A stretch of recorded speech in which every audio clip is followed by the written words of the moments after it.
Oke, assalamualaikum warahmatullahi wabarakatuh.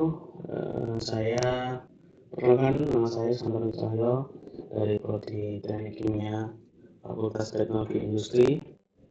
Di sini saya akan menjelaskan tentang review paper dari kelompok saya tentang penggunaan MCC atau mikrokristalin selulosa menjadi adjuster food packaging dengan dosen pengampu yaitu adalah Dr. Eka Cahya Mulyawati ST MSI. Yang pertama, apa itu mikrokristalin selulosa atau MCC? MCC adalah turunan selulosa yang diperoleh melalui proses hidrolisis asam pada serat tanaman yang menghilangkan bagian among sehingga tersisa struktur kristalin selulosa.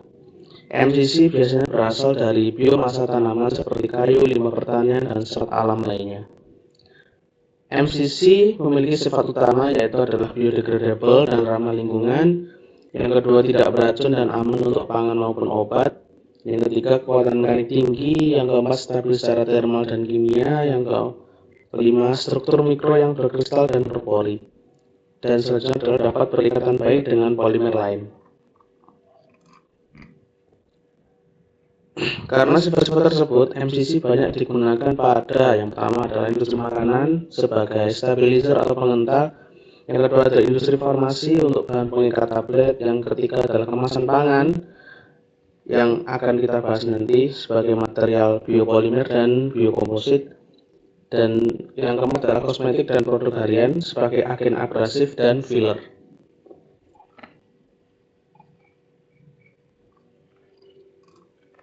Oke, selanjutnya adalah berdasarkan jurnal yang saya bahas di review jurnal ini. Untuk pendahuluan, itu adalah permasalahan limbah plastik yang semakin meningkat, mendorong pencarian alternatif bahan kemasan pangan yang lebih ramah lingkungan. MCC menjadi salah satu kandidat menjadikan karena sifatnya yang biodegradable, tidak beracun, stabil secara thermal, dan memiliki kekuatan mekanik yang baik. Selain itu, MCC dapat diperoleh dari limbah biomasa seperti limbah pertanian dan limbah industri pangan yang berlimpah dan belum dimanfaatkan secara optimal. Oleh karena itu, berbagai penelitian telah berfokus pada isolasi dan pemanfaatan MCC sebagai material utama atau bahan penguat dalam produksi kemasan pangan yang berkelanjutan. Review ini dilakukan dengan meninjau beberapa jurnal penelitian yang membahas proses ekstraksi MCC dari berbagai sumber biomasa serta aplikasi dalam food packaging. Untuk tahapan umum dalam proses yang dilaporkan, menurut jurnal yang saya review, meliputi yang pertama adalah pretreatment biomasa melalui proses alkali dan bleaching. Yang kedua adalah hidrolisis asam untuk menghasilkan MCC dengan tingkat kristalinitas tinggi dan karakterisasi material menggunakan teknik seperti FTIR, XRD, dan SEM, dan TC atau DSC. Selain itu, penelitian juga mengulas potensi aplikasi MCC dalam pembuatan biokomposit kemasan pangan. Seluruh jurnal yang kami review menunjukkan bahwa MCC yang dihasilkan memiliki kualitas yang baik untuk diaplikasikan dalam kemasan pangan.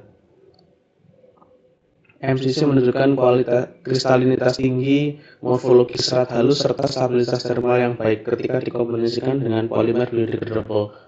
MCC mampu meningkatkan kekuatan mekanik dan sifat penghalang terhadap uap, air, dan gas. Hasil penelitian juga menegaskan bahwa pemanfaatan MCC dari limbah biomasa mampu menurunkan penggunaan plastik berbasis fosil serta memberikan nilai tambah pada limbah tersebut. Meski demikian, beberapa penelitian mencatat bahwa diperlukan optimasi lebih lanjut dalam skala industri, terutama terkait efisiensi proses dan biaya produksi. Bisa dilihat di dalam layar. Berikut ada 3 kategori ataupun 3 standar yang bisa kita ambil. Yang pertama adalah yield, yang kedua adalah XRD, yang ketiga adalah WVP. Untuk yield itu adalah besar yang MCC yang dihasilkan dari bahan baku terkait jurnal kita review Ini ada beberapa jurnal yang sudah kita review dan bahan bakunya. Untuk yang pertama untuk paper 1 mungkin dari bahan baku kulit durian itu sekitar yield sekitar 25,6%. Dari beberapa bahan baku yang kita review jurnalnya, untuk hasil yield MCC tinggi itu berada dengan bahan baku yaitu adalah tandan kosong kelapa sawit atau TKKS, oil palm empty fruit ponds, dengan estimasi yield sebesar 84,27%. Ini dari beberapa bahan baku yang kita ulas di jurnal review. Ada banyak juga seperti pati, batang pisang, sekam kopi, serat daun nanas, citosan, limbah kubis, kulit buah kakao juga ada, bahkan sekam kacang tanah juga ada. Tapi yang memiliki yield MCC terbesar jatuh kepada tandan kosong kelapa sawit atau TKKS dengan estimasi 84,27. Untuk yang selanjutnya adalah XRD atau indeks kristalinitas. Ini menunjukkan tingkat kristalinitas MCC pada bahan baku. Ini juga sama dari review jurnal yang kita review barusan. Ada beberapa macam bahan baku dari jurnal juga sama juga, ada kulit durian, ada sekam pistasium, serat daun nanas, sekam kopi, batang pisang. Di sini bisa kita lihat ya, untuk persentase XRD atau indeks kristalinitas itu jatuh kepada sekam kopi. Ya, jatuh kepada sekam kopi atau kopi khas yang diisolasi kulit luarnya. Indeks ini memiliki perbandingan tipis dengan TKKS lagi yang kita tadi kan. Untuk TKKS memiliki yield yang terbesar juga.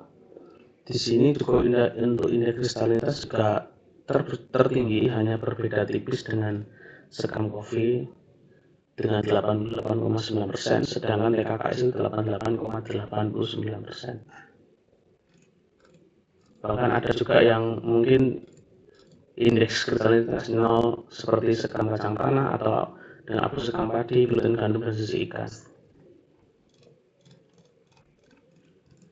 Yang selanjutnya adalah WVP atau water vapor permeability.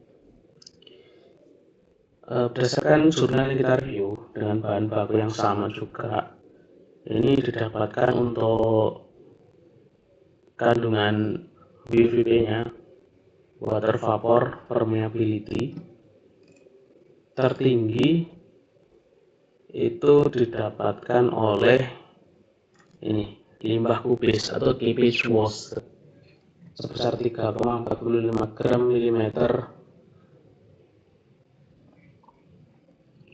Adalah satuannya ini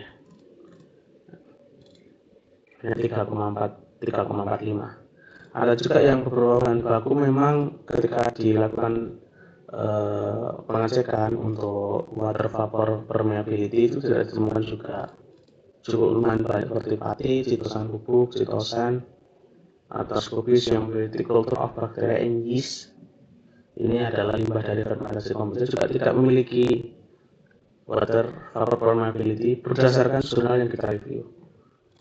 Ada juga tandan kosong kelapa sawit itu ternyata juga tidak ada kandungan water vapor permeability. Berikut grafik untuk WVP-nya. Ini kita tahu ya, yang tertinggi ini yang tadi 3,45 itu limbah kubis. Tertinggi juga untuk SRD, indeks kristalinitas juga tertinggi antara ini dan ini. Ini untuk TKKS. Untuk SRD, mohon maaf, untuk SRD kita dapat di sekam kopi. Ini ya, ini dengan ini itu berbeda tipis. Ini 88,9, ini 88,89. Untuk yieldnya sama tadi kan kita estimasi untuk yang tertinggi adalah TKKS, pangan dan kelapa sawit.